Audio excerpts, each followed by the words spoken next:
Hi, it's Steve. Today we'd like to show you how to change the kick plate or access panel on your dishwasher. It's a really easy job. Let me show you how we do it. Now to do this repair, you'll either need a large coin such as a quarter or a wide flat blade screwdriver. And that will allow us to remove the two retainers that secure that kick plate to the dishwasher. Once we've done that, we'll slide the new one into place and replace the fasteners. So just turn those fasteners 90 degrees either left or right.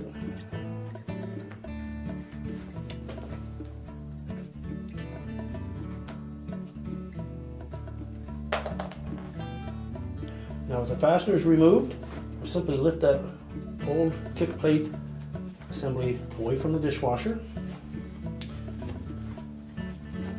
We want to check for the wiring and service information that is typically located in behind that insulation. So you'll want to remove that and transfer it over to the new one.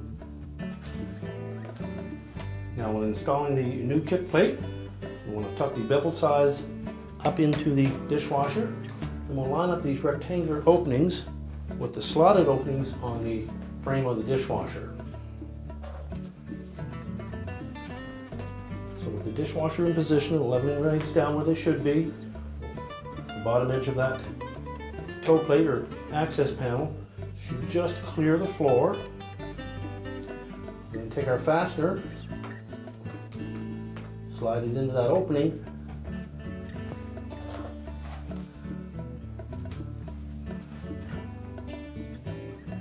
and we'll rotate that fastener 90 degrees to lock it into place.